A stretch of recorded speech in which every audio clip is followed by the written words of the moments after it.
¿Qué le pasa a usted? ¿Qué le pica a usted? Anda mareado, ese loco va. ¿Qué le pasa a usted? ¿Qué le pica a usted? Anda mareado, ese loco va. ¿Qué le pasa a usted? ¿Qué le pica a usted? Anda mareado, ese loco va. ¿Qué le pasa a usted? ¿Qué le pica a usted? Resistencia, que son las mujeres que ven ustedes acá con turbantes. La mayoría que andamos con turbantes somos parte de este colectivo, esa colectiva, porque solo somos mujeres. Y esta colectiva surge como una iniciativa este año, sobre todo por Marielba, ¿no? Que es la que nos ha impulsado y que también es una gran antropóloga, amiga, un gran ser humano, que siempre pone su tiempo, su conocimiento y todo a favor de la investigación de la afrodescendencia en El Salvador. Entonces nos pareció importante no solamente que Marielba de alguna manera estuviera sola, sino también acompañarla con otras mujeres que de alguna manera también se sienten identificadas, ¿no? O tienen familiares y son afrodescendientes. Y también es muy bonito tener amigas que desmitifiquen la idea de que aquí en El Salvador no hay afrodescendientes, no hay personas negras, no hay personas que de alguna manera vengan de otros continentes. No que siempre pensamos que somos nobles y tampoco nos negamos también a la población indígena. Entonces nos ayuda mucho Marielba y por eso es la persona encargada, invitada ahora, para estar comentándonos, hablándonos sobre la afrodescendencia en El Salvador. Eso también es parte de un ciclo de actividades que vamos a tener todo este mes de agosto acá en la residencia en Alado, y agradecemos bastante también por prestarnos el lugar y por también ellos estar en conjunto, ¿verdad? Y estar también muy conscientes de la necesidad de hacer este tipo de conversatorios, y también con un conversatorio donde ustedes van a poder opinar, van a poder comentar, preguntar al final. Para comentar un poco sobre Marielba, para las personas que no conocen a esta mujer, vamos a hablar. Marielba Herrera Reina es antropóloga, docente universitaria e investigadora adjunta de la Academia Salvadoreña de la Historia. Ha abordado y publicado varios libros con temáticas relacionadas a la religiosidad, identidades y afrodescendientes en El Salvador. Ha publicado artículos de estas temáticas, además de difundirlos en espacios de la región centroamericana y México.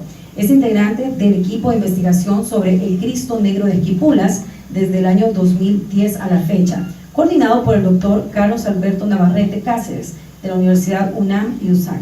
Fue coordinadora de la Oficina de Historia y Patrimonio Cultural del Gobierno de San Salvador, enfocada en el tema de afrodescendientes. Ha sido consultora de Cultura de la Presidencia y de la UNESCO en el tema de patrimonio cultural inmaterial.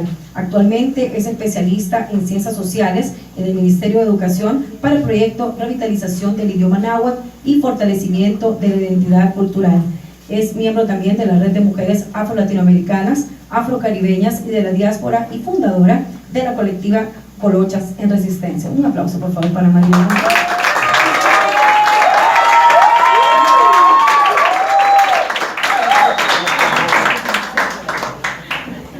Bueno, Marielba, como el conversatorio ahora es afrodescendencia en El Salvador, yo creo que es importante que comencemos, ¿no? Que nos preguntamos de dónde vinieron las primeras personas. Hola, ahora sí, todos me escuchan. Bueno, gracias Jenny por todas las flores que me echaste, gracias por el espacio también. Qué gusto ver rostros conocidos, muy queridos, y rostros nuevos que también van a ser ahora parte de esta lista de queridas personas. Hablar de afrodescendientes en El Salvador es romper un hito, ¿verdad? Todo el mundo habla de aquella idea de somos descendientes de europeos y descendientes de indígenas, y ahí muere la historia. En realidad, fíjense que nosotros como investigadores a lo largo del tiempo hemos tenido la oportunidad de ver diferentes documentos de la época colonial, sobre todo. Estamos hablando del siglo XVI al inicio, digamos, del siglo XIX, y como todos tenemos esta venda de ver solo indígenas y europeos, no veíamos el componente africano o afrodescendiente mulato.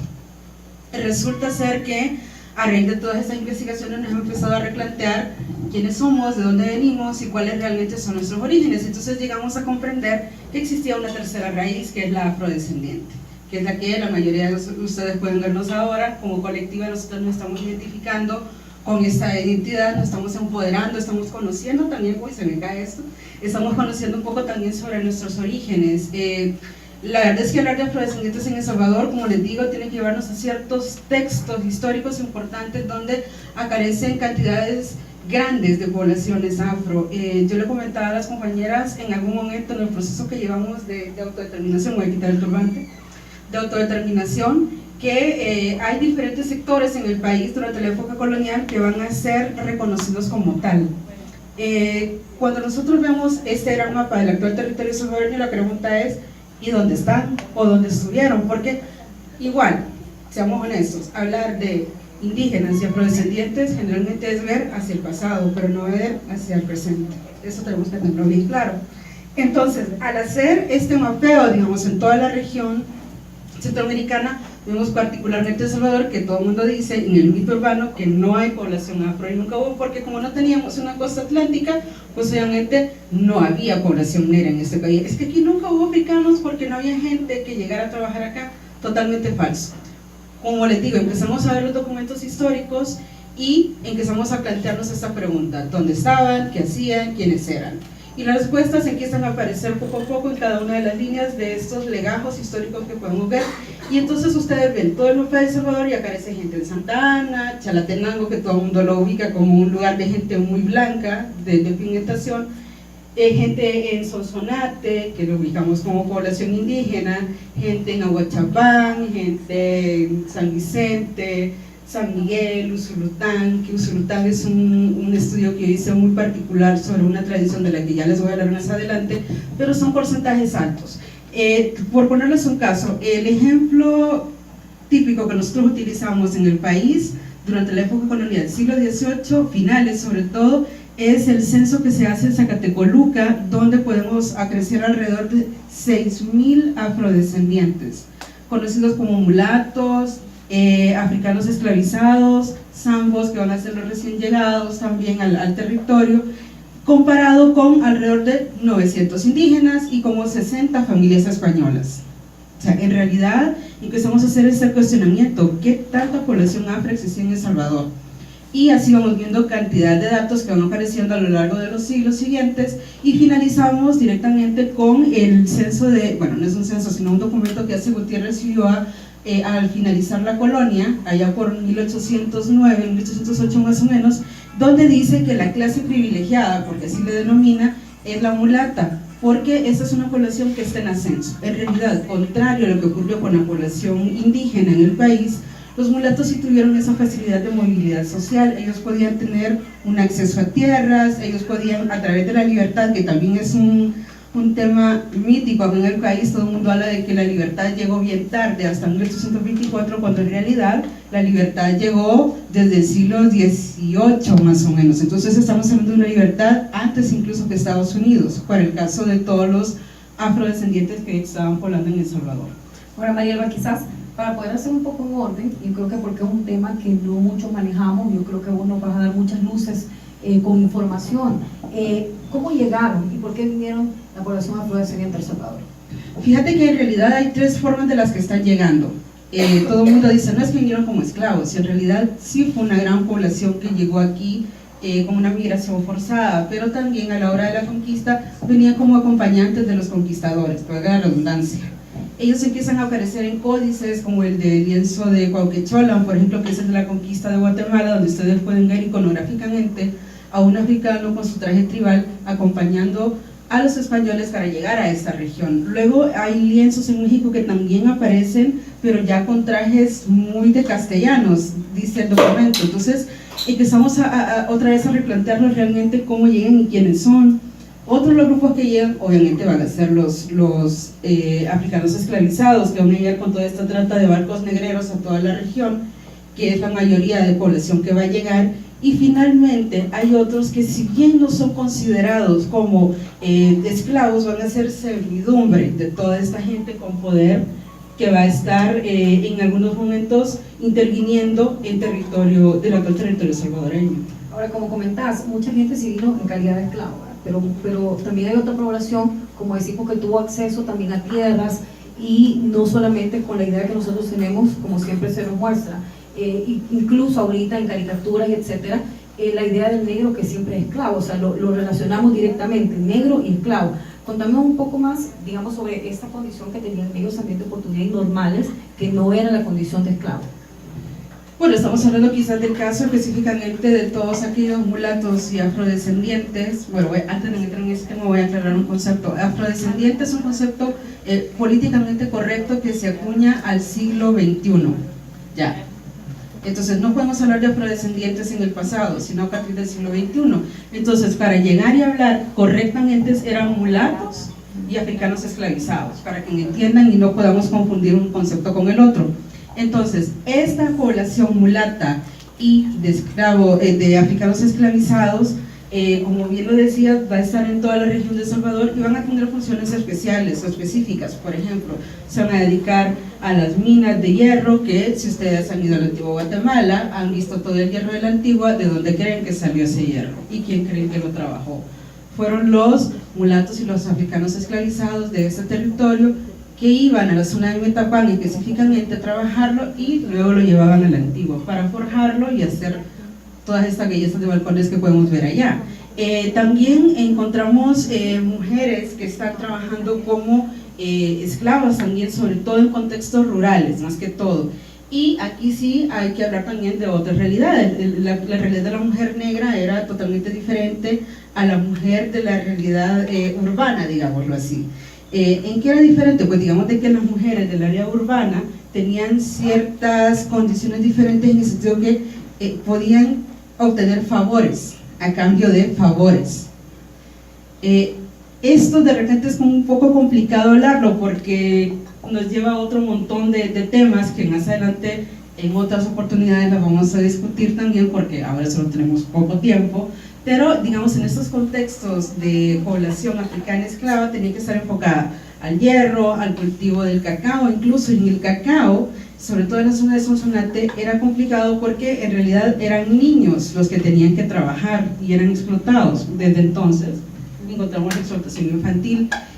También, pues, los africanos esclavizados iban a estar trabajando en diferentes temas como la ganadería. Hemos encontrado documentos históricos de allá, de la zona de la isla del Espíritu Santo, allá en Jiquilisco, donde encontramos también población esclava que está trabajando en el traslado del ganado de una isla a otra y a tierra firme. Entonces, hay un montón de trabajos que ellos van a estar desarrollando: el azúcar, el cacao, el hierro, el añil, sobre todo el añil, que es bien fundamental.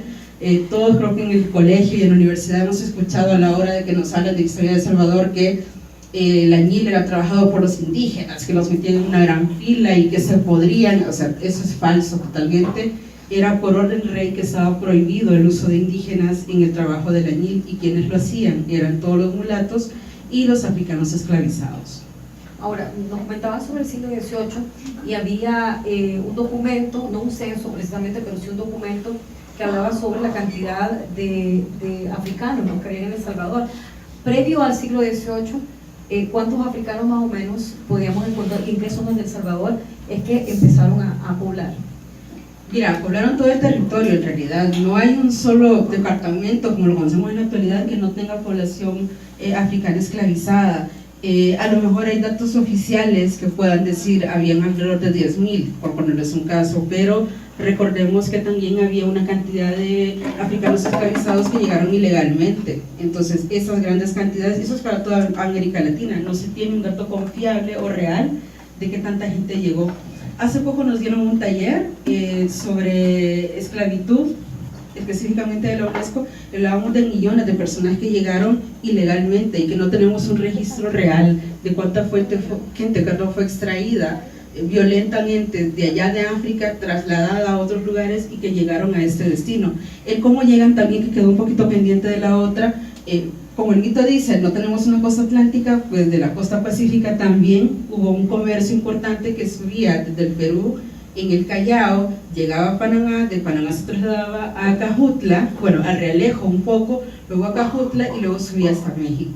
Y entonces eso también es importante que se los diga, porque cuando ustedes van a la zona atlántica van a ver la diferencia, y toda la gente dice, es que allá sí hay negros y hay afrodescendientes, aquí no tenemos. Claro, fueron dinámicas diferentes, totalmente diferentes, hasta el fenotipo va a ser diferente. Entonces, lo importante ahora es lograr hacer comprender al Atlántico que también habemos o existimos afrodescendientes en el Pacífico. Ahora, como estamos también, nos está ayudando a desmitificar algunas cosas. parte de una de las leyendas urbanas, creo que hemos venido escuchando desde que somos chiquitas, lo escucha mi abuela, a mis tías abuelas, es que el general Martínez fue el que dijo, bueno, aquí no van a entrar más negros, y entonces ya no entran. Te comento esto porque yo creo que vos como antropóloga, ya nos comentaste, has tenido algunas limitantes, digamos, con los registros. Comentaron o ampliarnos quizás esa parte que tenemos como investigadora, que no te ayuda tampoco para continuar, para tener actualmente datos más precisos sobre los africanos que vinieron a El Salvador. Fíjate que en el caso de Martínez, que también es otro de los grandes mitos que existen en El Salvador, porque Martínez tuvo esta ley de migración, no quería negros en el país. La verdad es que es cierto, no los dejó entrar, pero ¿y todos los que estaban acá? ¿Hacia dónde se fueron? Nunca lo sacó, no hubo una ley de sacar a la gente afro del país. Entonces también empezamos a cuestionar ese tipo de ideas que se han manejado en el imaginario colectivo durante años, décadas completas, en decir, en El Salvador no hay negros gracias a que el general Martínez lo sacó. Cuando nosotros empezamos a ver los documentos, sí hay una negación de parte del Estado, se omiten algunos conceptos, por ejemplo, el censo de 1930, creo que es el último de ese siglo, que menciona el componente étnico. Y ese es el siglo XXI, 2007, que se hace un nuevo censo de población donde hay un dato importante que hay que reconsiderar, y es a partir de ahí que nosotros como investigadores empezamos a hacernos un montón de preguntas, y afortunadamente algunas las empezamos a resolver, otras todavía están pendientes. Ahora, me parece importante, yo que lo había comentado al inicio, el tema de las mujeres afrodescendientes, ¿no? Las mujeres africanas que vienen a El Salvador. Contanos un poco más, porque incluso en la población indígena, en las mujeres también que colaboraron mucho, en muchas independentistas, ¿no? Siempre se borra el papel de la mujer, y casi siempre el papel de la mujer es que cosían las banderas y tenían otras actividades que quizás no eran tan importantes, entre comillas, como los hombres tan valientes y libertadores que tuvimos como independentistas. Entonces, comentar un poco el papel de la mujer africana en El Salvador. Bueno, yo creo que no solo El Salvador, sino para aquel momento toda Centroamérica, Jenny, porque encontramos una serie de documentos que hablan de esta postura rebelde que las mujeres han tenido, sobre todo las mujeres descendientes de africanas en todo el territorio, y estos roles se han jugado. Por ejemplo, yo creo que les comentaba alguna vez a la colectiva, de las veces que hemos tenido estas conversaciones, como en Omoa, para la época colonial, las mujeres que son las vendedoras de carne hacen una revuelta, hacen como una huelga, y a partir de ahí se impide que se genere un nuevo impuesto con la moneda, entonces ellas lo detienen, y es como una pequeña victoria de parte de las mujeres por la lucha que van a tener. Si ya lo queremos ver en El Salvador, podemos hablar de las mujeres cimarronas en 1625, que se van con todos los fugados a la zona de San Vicente, a la zona del Marquesado, y que también son parte fundamental de este componente rebelde que se va a generar en el territorio. Obviamente la historia es un poco trágica, el desenlace, porque los capturan, los matan algunos y quedan como aleccionados para no volver a hacer otro levantamiento. Eso en la realidad no ocurrió, siguieron existiendo otros un poco más chiquititos en cuanto a población, pero siguieron dándose. Para 1811, ¿qué ocurre? A ver, ¿alguien sabe qué ocurre en 1811 en El Salvador? El bicentenario que se celebró hace 4 años. ¿Pero qué? ¿Bicentenario de qué? Del primer grito de independencia. Todo el mundo ve toda esa historia clásica de Matías Delgado jalando gente, tocando la campana aquí en San Salvador, que es un mito también, que en realidad no existió de esa forma. ¿Qué es lo que ocurrió con las mujeres y con los mulatos? Resulta que en Metapán, fíjate, las mujeres, sobre todo las mulatas, y el documento es tan rico que trae nombres, direcciones, apodos, de todo lo que ustedes quieren información, y dice que a la hora del levantamiento que se va a generar en Metapán en ese año, en el 11, los hombres, los mulatos, que son los revoltosos, caen presos y los llevan a la cárcel de Metapán. Y las mujeres lo que hacen es que se organizan y empiezan a generar consignas y salen a la calle con palos, machetes, cacerolas, todo lo que pueda generar ruido para hacer que el gobierno saque a sus maridos de la cárcel, y lo logran. Pero nadie habla de eso, y están los documentos históricos que te lo mencionan. Mujeres importantes, aquí me meto en otro lío, porque yo sé que las feministas pueden saltar, y ya lo he platicado con algunas. ¿Quién fue la primera mujer en América Latina que se lanzó como presidenta? A ver. La prudencia. La prudencia. Y la prudencia ya no es indígena, es afrodescendiente. En su diario, que aquí mi querida Lorena Saavedra me ha compartido unas partes de él, ya te metí en el lío, en ningún momento dice que ella se va a autodeterminar indígena o que nace de padres indígenas. En ningún momento. Su madre era hondureña, afro, y su padre era mexicano de Chiapas, que recordemos que Chiapas también tiene un alto componente afro para el momento. Entonces ustedes ven a la prudencia, fenotípicamente y es indígena. No voy a negar que culturalmente sí pudo haber sido indígena, no lo voy a negar, pero biológicamente es afro. Entonces esa imagen de esa gran prudencia ya, la lanzada a la candidatura en un momento histórico en el que las mujeres empezaban a luchar por sus derechos al voto, a que fueran escuchadas, a que tuvieran ciertos privilegios, digamos, en El Salvador de 1930, pues ella va abanderada y dice, señores, hay que hacer esto y yo me voy a lanzar. Obviamente sabemos el desenlace, que ella nunca se lanza porque no le dejan, pero sí va a sentar un precedente importante en relación a mujeres afrodescendientes en El Salvador. Ahora, como mujeres afrodescendientes, bueno, con la población indígena, a nosotros se nos ha mostrado un tipo de vestimenta, ¿no?, que probablemente es la que la mayoría nos ponían de chiquitas cuando bailamos la cortadora, bailamos, bueno, al indito, ¿verdad?, el Día de la Virgen, y todavía se sigue reproduciendo, ¿no?, porque es parte del folclore en nuestro país. Pero así como hay digamos, un estilo de ropa, ¿no?, que ocupaban las mujeres indígenas y los hombres también, los trajes de manta, y las mujeres, ¿cuál era la vestimenta y las características, ¿no?, de lo que utilizaba la mujer africana? Bueno, africana y mulata, ¿verdad? Recordemos que a partir del siglo XVII ya van a ser mulatas prácticamente. Pues nada, yo no sé si quiero ver. Lo que sé es que nosotros nos han vendido un montón la idea del traje tradicional o típico, ¿verdad? Que es aquel con vuelos, que girás y bueno, etcétera, que todos conocemos, las cortadoras y todo lo demás. Digamos que dentro de las investigaciones que he logrado realizar, quizás el único lugar o el único territorio que tiene un traje posiblemente cercano a un vestuario afro de mujeres, lo puedo encontrar en la zona de entre San Alejo, La Unión y un poco tal vez la zona de Morazán, fíjate. Y son estas faldas largas que tienen un vuelo abajo y las blusas tienen estas mangas bombachas y tienen revuelos que van a ser diferentes al traje tradicional indígena. Hace poco uno de los compañeros me enseñaba una foto y me decía, mira, ese es un traje tradicional de Yucuayquín. Cuando le digo, no, ese no es un traje de indígena.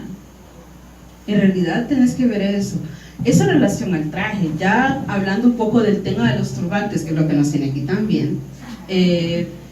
Pues hablar de turbantes, hay tres tipos de turbantes. Hablemos del turbante del área rural y del área urbana, que van a ser diferentes. El del área rural, yo no sé si ustedes han visto esta película Lo que el viento se llevó, o han visto estas caricaturas donde salen los negritos, voy a usar esta palabra, con aquel nudo en la frente, ¿sí? Para que se hagan la idea, ese tipo de pañuelo es el que se utiliza o se utilizó en las zonas del campo, son áreas más rurales. ¿Y para qué te va a servir eso? Para aislarte del calor, para guardar algunas cosas, que hay registros que dicen que guardaban semillas, otras cosas para poder subsistir. Y luego tenemos el turbante, digamos, o el pañuelo, que ahí hay un gran conflicto, que dicen no, que es turbante, que otro que es pañuelo, pero bueno, al final nos da igual. Y esta prenda en el área urbana estaba más enfocada a aquella idea de que las esposas de los amos eran celosas y no permitían, y eso lo dicen los documentos, no es invento mío, no permitían que las mujeres mulatas llevaran el cabello suelto porque era demasiado sensual y eso podía generar cierta inquietud en los amos. Sí, yo sé que es visible, pero a partir de esto se crean estas leyes donde se les impide a las mujeres mulatas llevar el cabello suelto en esos territorios, y por eso es que si ustedes van a ver cuadros de castas o diferentes representaciones de la época, sobre todo de mulatas, van a ver turbantes parecidos a los que están acá ahora, que los que nosotras ahora portamos, a excepción de Jenny y de la otra Jenny que está allá, allá saludando, son como más de gala, por el tipo de tela, por el tipo de determinación que tienen. Los tocados como los que tienen María José, levanten la mano, niñas, Y bueno, y también Ivonne, levanta la mano. ¿Y dónde estás? A ver, Ale. Y la Ale son los que se conocen como los grabs, que los grabs son los de uso cotidiano. O sea, yo les decía yo a mis compañeras de la colectiva que desde que empecé a trabajar en el ministerio todos los días llevo como un turbante, como un mecanismo de resistencia y de empoderamiento. Y es chistoso porque toda la gente se me queda viendo. Entonces yo bajo a comer al comedor enorme del ministerio y todo el mundo me ve raro. Pero es chistoso. ¿Cómo? Sí, es súper interesante en realidad la reacción de la gente, pero bueno, todo el mundo sabe que yo siempre experimento con eso desde hace un montón de años atrás en las reacciones de la gente. Esos son los grabs entonces, que son como los más cotidianos, los que ustedes ven en las mujeres afroamericanas sobre todo. Y finalmente las de las nigerianas, que son los gele, que serían un poco, o gelé, como los que tiene Jenny, que son una tela diferente. Yo les decía, son como más tostadas, como almidonadas, entonces eso permite que el tocado quede distinto. Entonces, estas diferencias también eran importantes en ese contexto porque permitían conocer estatus sociales. Recuerden que las mujeres en su momento, las africanas sobre todo, y las mujeres mulatas no podían usar perlas porque también era algo que denotaba un estatus. Entonces, una mujer mulata o africana que andaba perlas era porque era la amante del amo y tenía un estatus diferente. Bárbara, te amo. Bárbara, Jenny.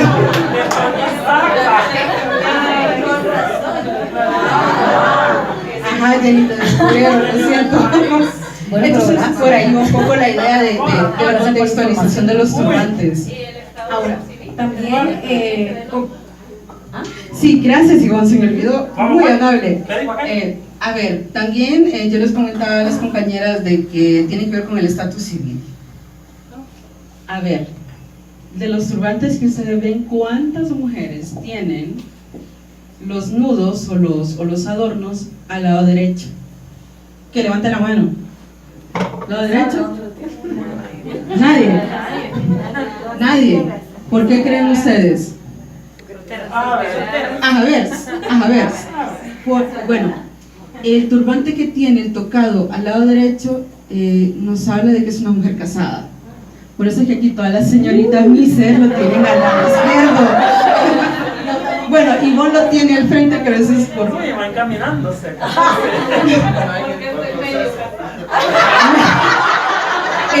Entre sí no. Entonces, igual es un lenguaje simbólico que también tenemos que conocer, respetar también hasta cierto punto. La pregunta es, ¿y los hombres utilizan también turbantes? Pues sí, también van a utilizar en otro contexto más ceremonial. ahora, hablando también, nos comentabas a partir de cierto siglo de ser afrodescendiente. Vos que estás investigando, ya que hablamos un poco del pasado, hicimos algo muy general, nos pasando un poco por el siglo XVII, XVIII, comentamos actualmente cuál es la situación de los afrodescendientes a nivel centroamericano, digo porque vos también obviamente has estudiado a nivel centroamericano, pero también luego nos vamos a El Salvador. Bueno, las condiciones creo que son las mismas: analfabetismo, poca salud, pocos derechos reconocidos. Bueno, hay países que todavía no han reconocido la población afro, casi El Salvador presentes. Apenas acabamos de reconocer hace un par de años a la población indígena dentro de la Constitución. Estamos en el pleito eterno de decir también tienen que reconocer a los afros, pero ellos nos dicen, ¿y dónde están? Si en realidad todos tenemos esa venda de no querernos ver. Son condiciones difíciles. Creo que en el resto de Centroamérica, diferenciando el Pacífico del Caribe, pues hay avances, digamos, hasta cierto punto en relación al reconocimiento constitucional, que es una parte fundamental para todos estos estudios, sobre todo al lado del Atlántico. Y eso también, miren, es obvio, porque es allá donde vemos población con una pigmentación más oscura que la nuestra. Por eso es que acá no existen los afro, porque no hay negros, dice la gente. Entonces eso también es parte de este proceso de autorreconocimiento. Nosotros, bueno, voy a hacer un comercial, soy fundadora también, y eso no lo dijimos, soy fundadora de la red centroamericana, soy fundadora de la red de estudios afrocentroamericanos de la costa pacífica, Y nosotros ahora, bueno, desde el año anterior, porque es cada 2 años este encuentro, hemos llevado los congresos a la zona del Atlántico para que la gente conozca que el Pacífico también tiene una población afro y que hay diferencias importantes, pero que hay cosas simbólicas que también nos están uniendo. De repente palabras, gastronomía, formas de pensar, deidades o dioses, orillas que van a aparecer también en el rostro de santos del cristianismo. Entonces todo eso al final nos tiene que unir. En el caso de Salvador, en el último censo de población del 2007, la DIESTIC presenta un número que a nosotros nos sorprende, no en el buen sentido. O sea, no en el buen sentido. Estamos hablando de un total aproximadamente de 7.444 personas que se van a autodeterminar negras de raza, y ese es el problema, que son negros de raza, y no estamos hablando de otras condiciones de población afrodescendiente en El Salvador. La pregunta que se hizo fue quiénes fueron los encuestadores, si habían tenido una sensibilización para saber quién era afro y quién no, si era como allá en la época colonial, que cuando el cura bautizaba al niño y lo veía bien moreno decía, ah, este es mulato. A nosotros nos tocó, fíjate, en San Alejo hacer un estudio y viendo el documento de actas de bautizo, encontramos que, digamos, Joseph y María, que son nombres comunes de mulatos, tenían a Juanita, y Juanita aparece como mulata. 2 años después, Joseph y María tienen a Joseph, al niño, y el niño ya aparece como un niño ladino, perdiendo totalmente su contexto identitario. Entonces, ese mismo problema también se dio en el 2007. O sea, la gente decía, no, es que este es negro porque está quemado por el sol, que es lo tradicional que te dicen acá. Pero no se logra llegar a comprender del todo qué es ser mulato en aquel momento, y ahora menos que es ser afrodescendiente. Entonces, nosotras, aquí voy a meter el tema de la colectiva, estamos justamente en ese proceso. En realidad la colectiva va más allá de este tipo de encuentros culturales o un poco informativos. En realidad nuestra idea es ir directamente a las poblaciones afrodescendientes en El Salvador, que les quiero decir que todos los departamentos de El Salvador lo tienen. Vayan a ver el censo de población de la DIESTIC y van a encontrar que los que más tienen son Santa Ana, Chalatenango, fíjate, Chalatenango, San Vicente, San Miguel y Usulután, y un poco La Unión. No quiere decir que los otros no tienen, pero entonces aquí viene el reto grande como investigadoras y como colectivas, como sociedad civil, es posicionarnos, evidenciar que existe más población en el país que ni siquiera se ha autodeterminado, que para eso estamos, para empezar a contarles la historia. Miren, este es un proceso de alrededor de 10 años, esperamos nosotros. Voy a donde ustedes, les cuento la historia, ustedes se quedan con la idea, empiezan a indagar internamente si tienen algún pariente ahí que le decían, porque casi en todas las familias hay un pariente negro que se oculta. Entonces, esta idea de ocultar a un pariente, hay que llegar y preguntar así sutilmente, porque también se ofenden a veces las familias, y en un momento lo sueltan. Ahí empiezas a hacer tu árbol genealógico. Miren, lo del árbol es sumamente y es que eso te iba a importante. decir, porque yo creo que vos me hiciste a mí hacer ese ejercicio, y yo también encontré familia afro en mi familia, ¿verdad? Que la gente, no, pero nosotros no tenemos negro, y como las abuelas, ¿verdad? Que si era un poco moreno, es como, sí, es que ese es bien moreno, y el chele es el orgulloso, así, es chinito, es bonito. Entonces, creo que también eso es parte de las abuelas, hay que entender que crecieron también de esa manera, ¿verdad? Y es bien difícil cambiarles un poco la mentalidad. Igual, de aquí no hay negro, y que no ande con un negro porque es bien racista, ¿verdad? Entonces, la mayoría de gente es muy racista, y entonces yo encontré que sí había un afro. Entonces, ¿cómo fue también tu proceso? Porque vos llegaste también a encontrar familiares y cosas muy interesantes dentro de tu familia. ¿Quieres que le cuente mi historia? Sí, vaya. A ver, híjole, a ver, voy a regresar el tiempo atrás. Cuando estaba chiquita, mi papá me decía, yo soy idéntica a mi papá ya falleció hace años. Me decía, mi mamá es de Chalate, ¿tu mamá de qué color es? Yo le decía, blanca. ¿Y fulanito de qué color es? Blanco. O sea, un tío, hermana y mamá. ¿Y yo de qué color soy? Creo que cafecito.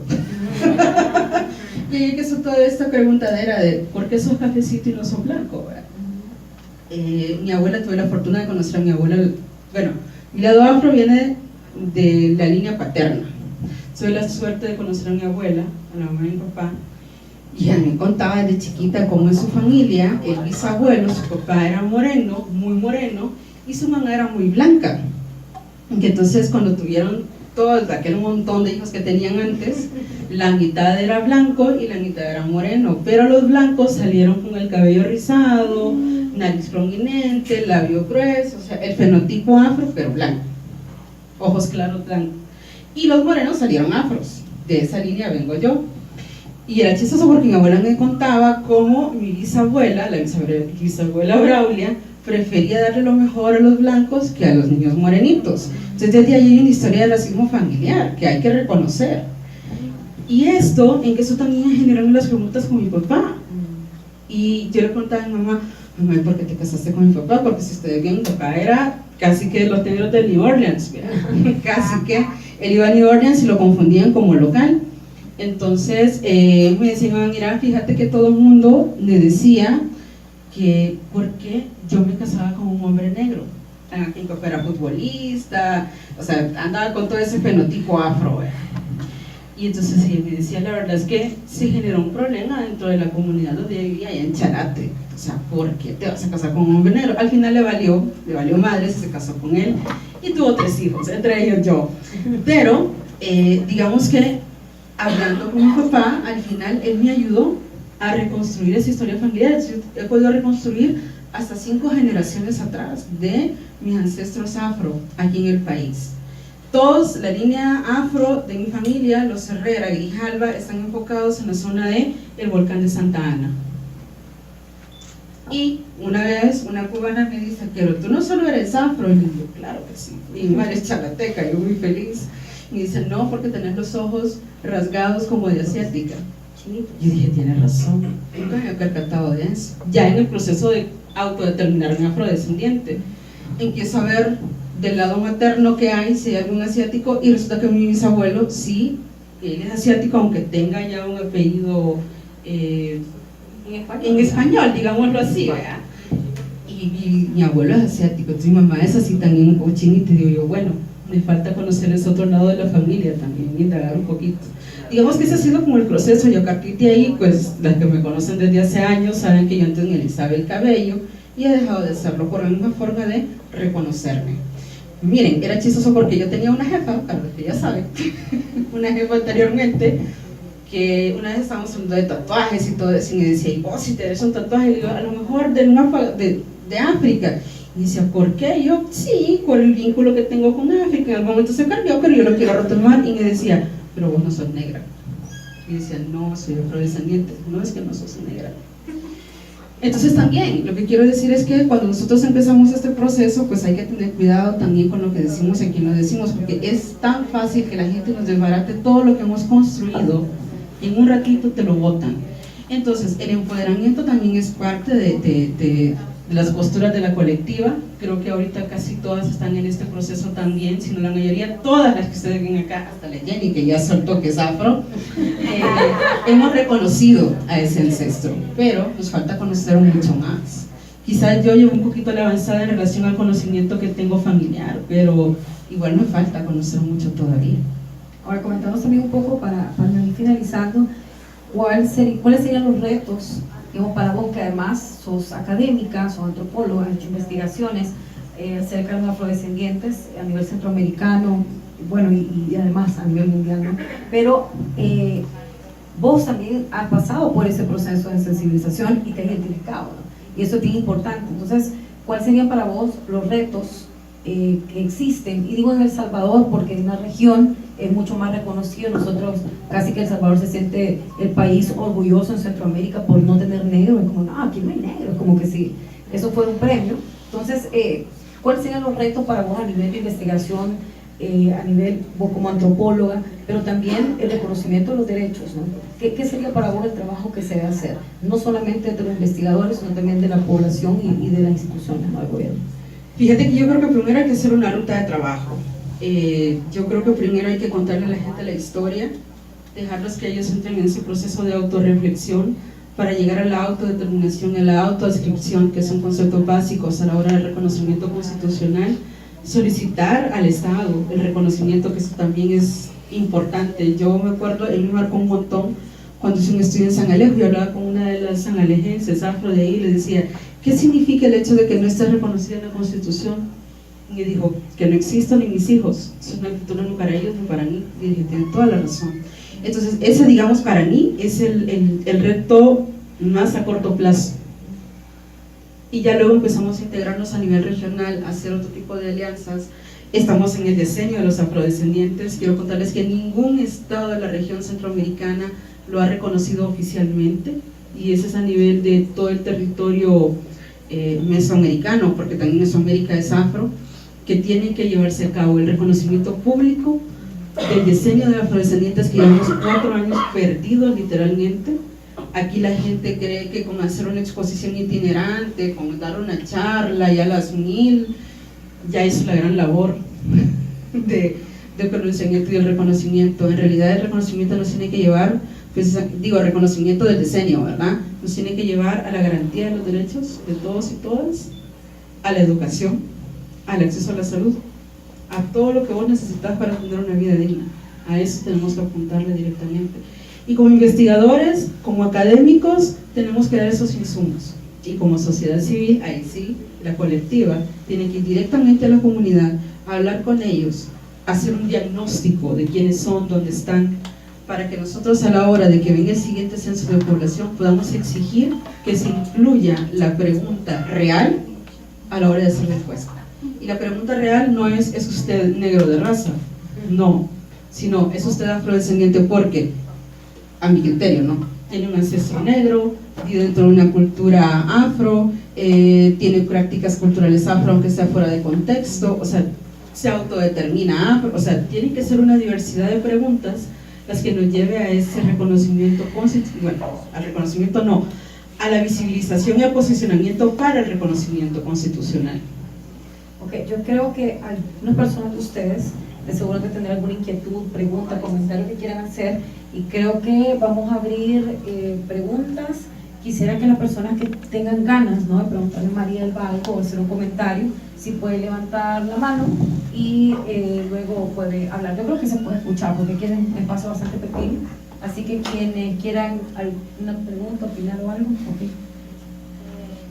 Bueno, qué bueno que exista la colectiva, enhorabuena por ese trabajo de autodeterminación que seguro que es importante para todas y todos de un modo u otro, así que ánimo. Y yo tenía 2 preguntas. Una, conocer cuáles son las expresiones y las prácticas culturales afro, tanto vivas como muertas, seguro que no es el término correcto, que están registradas y se reconocen como tal acá. Y la segunda es si sabemos de qué áreas de África, si hubo venidas masivas de áreas concretas de África a El Salvador, y si hay algún tipo de conexión en el presente entre comunidades afro y los lugares de origen. Bueno, comienzo con la última, quizás por orden cronológico. Fíjate que tenemos registrados en documentos coloniales, sobre todo que vino gente del Congo, gente de Angola y Guinea, sobre todo. Entonces tú ves los registros y dice fulanito de tal, Congo, sutana de Angola, y así. Digamos que son como los 3 espacios geográficos que nosotros podríamos ubicar a la hora de trasladarlo a esta región. Fíjense que también es interesante que durante el siglo XVI los corsarios y los piratas hacen un mapeo de todas las costas del Pacífico en América, y ellos ubican en el Golfo de Fonseca las 3 islas importantes. Una es la isla Mozambique, Miangola y Negrillos. Recordemos que donde vamos trasladamos nuestra cultura. Es como, vaya, no nos vayamos tan lejos. Si ustedes van a cualquier lugar de Estados Unidos con residentes salvadoreños, van a encontrar otra vez la tradición del Salvador del mundo, que son las fiestas patronales. Entonces, donde vas, te llevas tu cultura, tu comida, tu lengua, todo. Entonces, es posible que esos 3 lugares sean los que hayan dado mayormente origen a la población mulata y afrodescendiente en el país. Que si hay un vínculo, no del todo. Creo que sí se ha fragmentado, no hemos todavía recuperado, digamos, del todo ese elemento.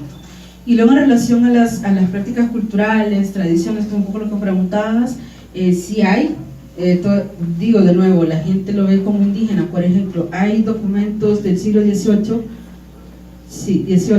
que hablan de fiestas en Sonsonate, donde la fiesta de moros y cristianos va a estar realizada por negros que hablaban guinea, así dice el documento. Y nosotros en la actualidad tenemos danza de moros y cristianos asociadas a quién? A indígenas. Entonces, ¿en qué momento se rompió eso? ¿En qué momento se trasladó esta tradición? Habría que averiguarlo todavía. La danza de la negra sebastiana en Tacuba, que habla de la reina llegada de África con todos sus toros a la hora que los conquistadores están llegando al territorio salvadoreño, también es una tradición sumamente importante que hay que analizar el Parlamento a ver qué es lo que dice. Quiero ver, luego está la danza de la negra sebastiana en Izalco, que tiene un contexto totalmente distinto, que es un contexto indígena ladino, donde habla de las prohibiciones de una relación entre hombre y mujer ladino-indígena. Recordemos que también había poblados exclusivos para ladinos, indígenas, españoles y mulatos. Entonces, esas relaciones que se podían generar eran prohibidas, entonces eso aparece en la danza de la negra sebastiana de Izalco. San Benito de Palermo, que es uno de los estudios que yo hice allá en Erehuayquín, que se relaciona con el antiguo curato o la antigua administración religiosa, digamos, de ese territorio que se divide entre San Miguel y Zulután, que es el Santo Negro, que todos los años en Erehuayquín va en el 23 no, es como el 15 o 16 de mayo, y la gente sigue la tradición de bailarle y cantarle al santo, y es un santo negro conocido a nivel latinoamericano como un santo llevado por los esclavos, así dice el documento. Todos los documentos en América te dicen eso. Hemos encontrado documentos donde se fundan las cofradías de mulatos a San Benito de Palermo, en el territorio salvadoreño, que es la danza de los tabales, que hay que ir a bailar también, les invito, porque después de la letanía, que cuando ustedes cierran los ojos oyen el componente africano que no es indígena, después entran las chanchonas o estas bandas de cuerda y hacen toda una fiesta y tocan merengue y salsa, y es parte de un ritual ceremonial afuera de la iglesia. Entonces esa es otra. Y me iría, para poner un último ejemplo, a la de la sanjuaneada en La Unión, en Conchagua, donde la indumentaria de los personajes son tres. Hay un hombre y una mujer negros con máscaras negras y trajes de africanos esclavizados y mulatos del área rural, y tienen como gracejo o personaje jocoso cómico al español. Entonces, esas tradiciones, esas danzas tan vivas en el actual territorio salvadoreño también nos tienen que hacer reflexionar un poco sobre los orígenes identitarios que nosotros tenemos, el componente biológico importante que todavía existe. ¿Alguien más que tenga alguna pregunta, comentario? Gracias. Víctor, psicólogo, pero yo tengo una consulta bien concreta. Si el tipeo sanguíneo tiene alguna relación con los genes afrodescendientes, porque me parece que eso puede ser una pista entre cómo es el tipeo sanguíneo de esta población y si esto ha venido dejando o no tiene relación. Esa es mi pregunta. Mira, esa respuesta te la debo. Gracias. Se las debo. Pero también la doctora nos puede decir nada, Sara. Nada. Bueno, yo sé que sí, ¿eh? Que ¿Sí? Sí. Bueno, Sí. lo que pasa es que Sara es doctora y ella también ha estado trabajando en diferentes lugares de África y ella se conoce todo este tema porque lo ha vivido. Gracias. Entonces sí que hay tipos de sangre específicos para la población africana, Claro. que se encuentran más en países africanos que en países que no lo son. Ahí vas bien. Ya vamos a platicar, Sara, gracias. Sí, buenas noches a todos y todas.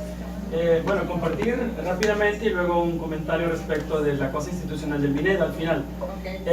Que la entrada de los españoles a El Salvador no es Hernán Cortés, sino que es Pedro de Alvarado por Acajutla.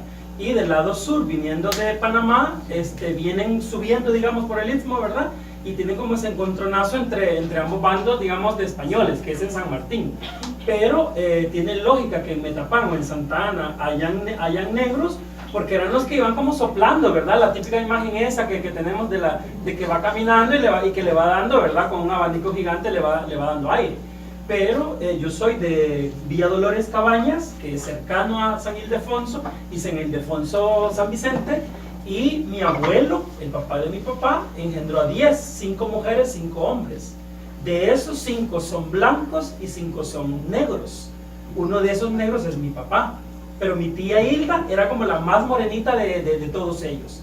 En las fiestas, que era el cumpleaños o la boda o no sé cuál, nosotros nos enterábamos jueves o viernes de que el sábado era la fiesta, porque a nosotros, a los de piel oscura, era como, ¿verdad? Los invitamos, pero ya ustedes que no estaban como listos con el estreno o la babosada de los pueblos.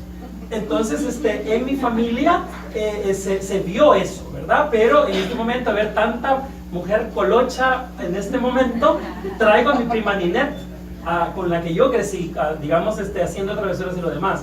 Y los hijos de mi tía Hilda, que era, bueno, ella murió, la más morena de todos, es como casi que 8 de 10 de los hijos de mi tía Hilda, morenos igual. Entonces es de que mi nana, mi tía chica, tenía una estampa de San Martín de Porres, pero cuando mi mamá se convirtió a protestante, sin pedirle y sin negociarlo, le sacó la estampa y se la quemó y se la rompió. Y yo recuerdo haber visto a mi tía chica llorando en su cuarto por ese atropello a su cultura. Entonces yo hoy tengo un San Martín de Porres en mi casa. Entonces es de que yo crecí sin que me lo dijeran, y hasta hoy de adulto yo, digamos, ato cabos. Y como homosexual que soy, digamos que buscábamos y hacemos como las bromas, ¿verdad? ¿Por qué los Cuilioni y los Tecuilioni en náhuatl, que serían los gays de aquel entonces, existimos? Y en aquel entonces decían, mire, es porque se van a bañar al río que está en San Vicente, a la Caguapa. Entonces es como, bichas, vámonos a bañar allá para hacernos más maricones todavía. Si se puede ser más maricón, pues iremos a la Caguapa en esa resistencia. Pero por ahí me compartieron, ¿verdad? Un amigo, que la presencia de los negros en San Vicente hacía que los españoles gay de closet fueran a ver a esos negros con el falo grande a verse bañar en el río Acalhuapa. Entonces ahora yo encuentro otro significado al río, ya no solo es del Cuilioni y el Tecuilioni. La pregunta, en términos de pieza de indias y la vinculación en el MINED y la red de las casas de la cultura, porque la otra vez escuché que en ese noticiero que pasan al mediodía en la radio clásica, dijeron, en Casa de la Cultura de Metapán y en no sé dónde, van a pasar pieza de indias, que es que alguien que no lo ha visto debería de vérselo, ¿verdad? Por si acaso no lo han visto, y cómo es como la resistencia al interior de la institución. Porque un documental de Feliciano Ama, que se presentó hace unas semanas atrás, compartieron que en 2004, cuando salió y que lo estrenaron y lo demás, prohibieron en las casas de la cultura que presentaran ese documental de Feliciano Ama. ¿Cómo es la resistencia al interior de las redes de la Casa de la Cultura? Fíjate que quizás por ser un producto del Ministerio de Cultura no hay como mucha resistencia de entrada. En relación al MINED, yo que trabajo ahí y quizás no lo he dicho, y qué bueno que lo tocaste, como afro tengo el compromiso de meter el tema histórico afrodescendiente en la nueva currícula de los estudios sociales que se está trabajando en la actualidad.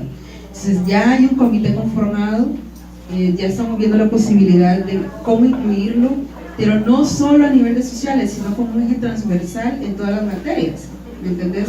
Por ejemplo, si hablas vas a hablar de minería, por ejemplo. De allí se metes que históricamente las minas en El Salvador fueron trabajadas, ahí lo metes.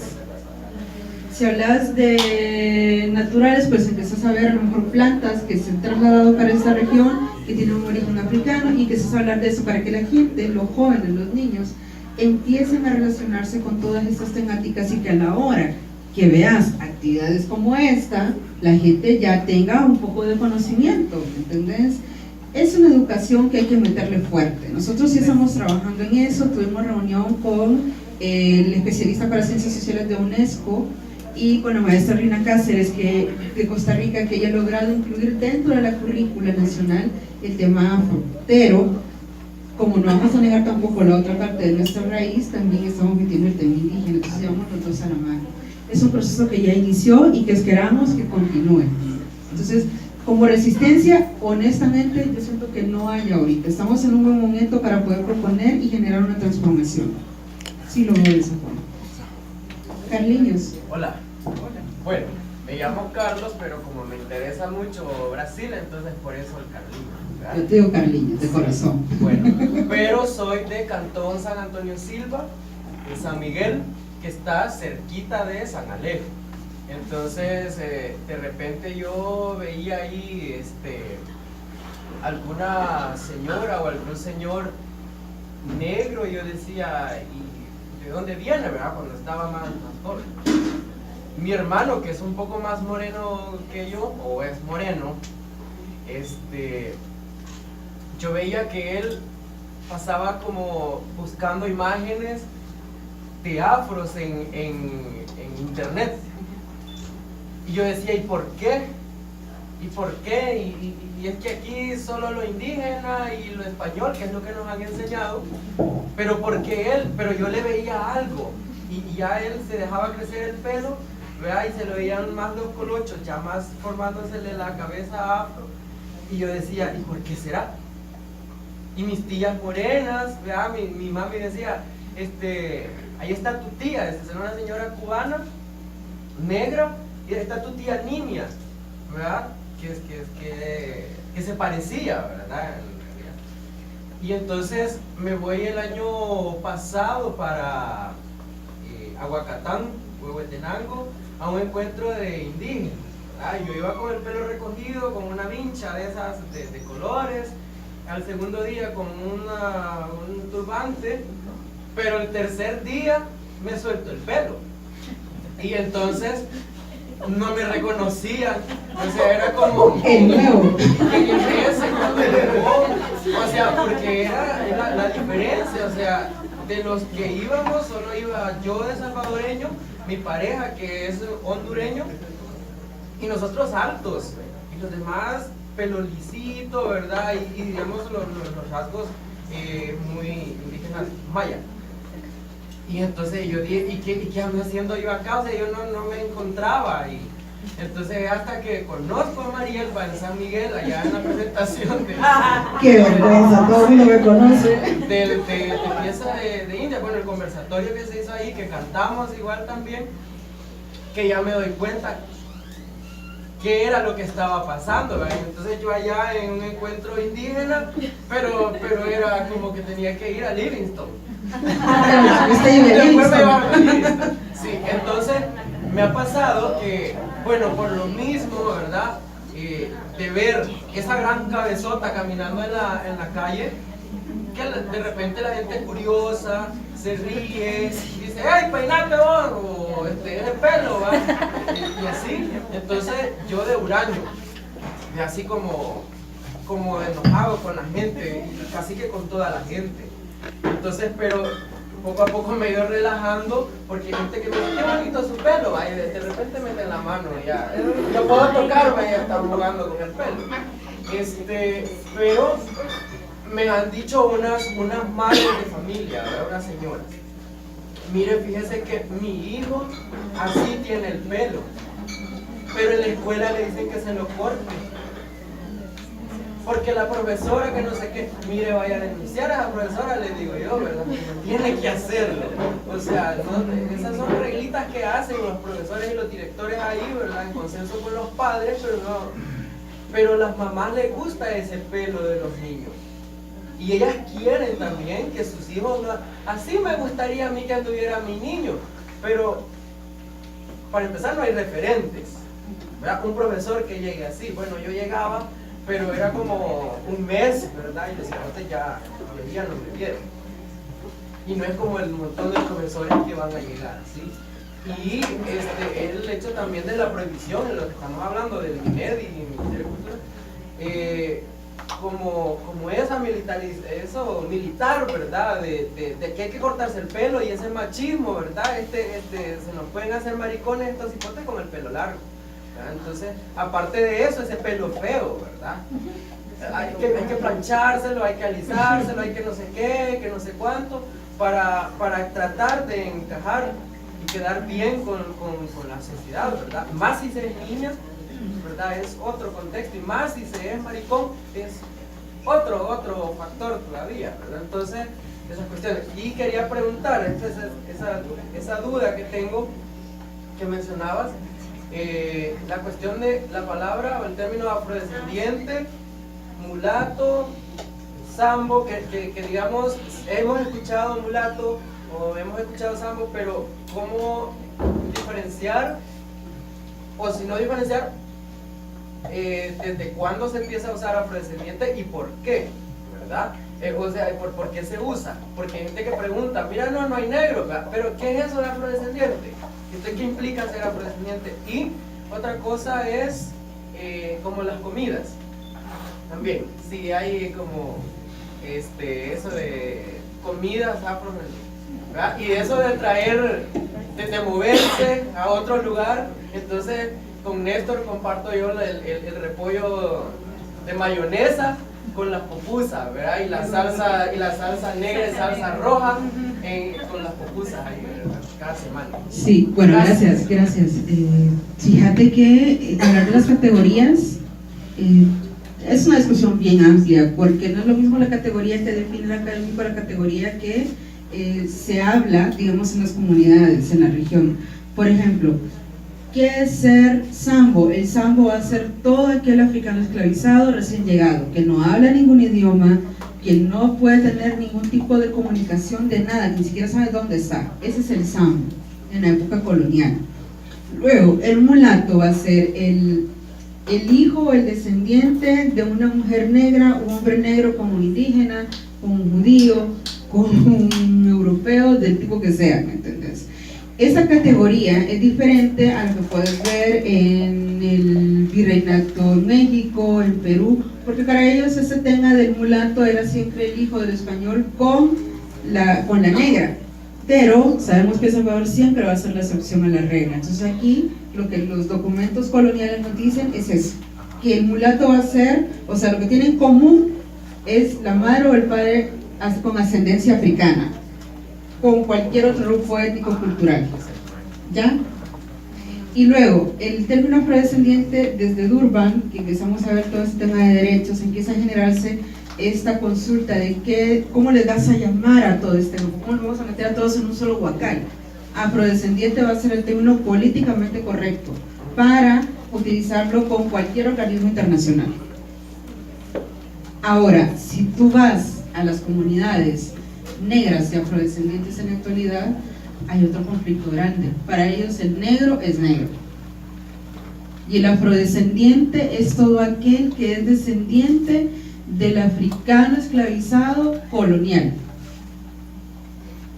Esa es una diferencia bien marcada. Entonces, por ejemplo, tú vas a la costa atlántica, vas a la zona de Livingstone, vas a La Ceiba, vas a Tela, vas a Roatán, vas a encontrar esa diferencia, vas a encontrar esa diferencia que te dicen, no, es que aquí están los garífunas, los negros de habla inglesa y los negros coloniales, que son los afrodescendientes. Ellos lo ven desde otra perspectiva. Entonces aquí a nosotros los académicos nos toca hacer un diálogo con ellos. Yo soy de la postura que hay que presentar los conceptos o las calidades o las categorías a partir de lo que la población construye y no lo que nosotros queremos imponer. Entonces, para el caso de El Salvador, ser afrodescendiente es una palabra que todavía hay que descubrirla acá. ¿Me entendés? ¿Qué quiere decir eso? Sentarnos con un montón de gente de diferentes comunidades de todo el territorio y definir qué es ser afrodescendiente. Todavía está en deuda ese concepto, aquí por lo menos. Y lo de la comida, miren, tajadas, tostones, sopas de mondongo, sopas de patas, o sea, todo eso es comida afro. Moronga. La moronga, cabal, o sea, todo eso es comida afro que la podemos ver, identificar en toda la región centroamericana, que va a tener un par de variantes en cuanto a ingredientes y que al final es lo mismo. El año pasado nos sentábamos con las mujeres en un encuentro de mujeres en Livingstone y justamente empezamos a hablar de la comida, porque ellos hacen, que a mí me fascina, hacen como un pastelito de un pescado bien particular de ahí de Livingstone. Entonces yo veía el pastelito y le ponen el curtido y la salsa, y es igual el pastel nuestro de papa o de cerdo. Y decía, a lo mejor tiene el mismo origen, y porque no teníamos en ese momento algún material, se hizo de otro tipo de material y así quedó. Habría que ver ese tipo de cosas, ¿verdad? qué sé yo, hay cantidad de comida, por ejemplo, yo les digo la yuca con chicharrón que venden allá en Izalco, para mí es lo más sincrético que puede haber. Entonces, empezar a identificar qué es lo que comemos, qué es lo que hablamos, cómo nos vestimos, cómo nos sentimos, a dónde estamos bien, dónde nos identificamos y dónde no. Quizás ese es el reto individual que todos debemos tener, ¿verdad? Por ahí va un poco la respuesta a lo que estás preguntando, Carlos. Lorena Saavedra. Bueno, yo solo quiero felicitar a la colectiva y a todos los que estamos aquí, todos los colochos y colochas. Que vos sos de la colectiva también. Sí, yo sé, un poco ausente a veces. Pero nada, feliz porque este tipo de actividades me parece que son chulas, son chéveres para generar este tipo de conversaciones, sobre todo cuando hablas de autorreconocimiento, es decir, creo que la mayoría hemos tenido episodios en los que un profesor te dice, bueno, peínese, yo, pero Ya no peinado. sí, pero así me queda, o sea, me dicen los rulitos. Y yo tengo 15 años de no alisarme, pero nada, entonces creo que ha sido para mí un autorreconocimiento muy lindo, muy positivo, pero también lleno de encuentros porque, o sea, te ves en el espejo y decís, bueno, es que tengo este perfil maya que no lo puedo quitar, pero tengo todos estos colochos y toda esta mezcla y reconocerse que sos de esto, de lo otro. Y contar, por ejemplo, mi papá parecía de los Commodores,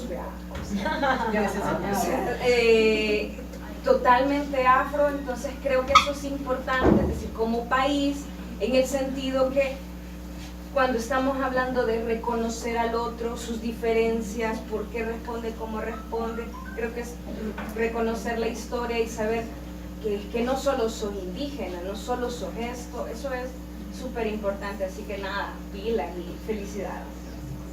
Bueno, muchas gracias. Yo creo que podemos brindarle un aplauso para el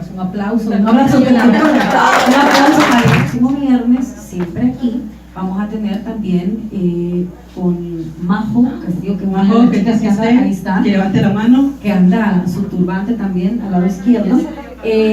Vamos a tener también con él biodanza a las 6:30 acá, con música con tambores africanos. Entonces la idea es que se vengan cómodos, ¿verdad? Tranquilos, relajados, con ropa y tenis también si pueden, y lo vamos a hacer descalzo, de hecho. Entonces, si ustedes pueden venir el próximo viernes a las 6:30, pues cáiganse aquí a la residencia.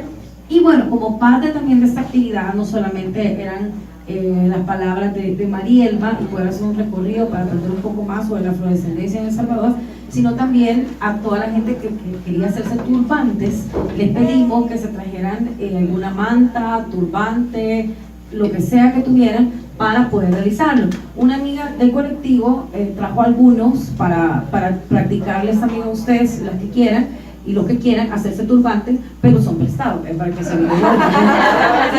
Y quería saber también quiénes son las personas que quisieran participar del taller de turbantes.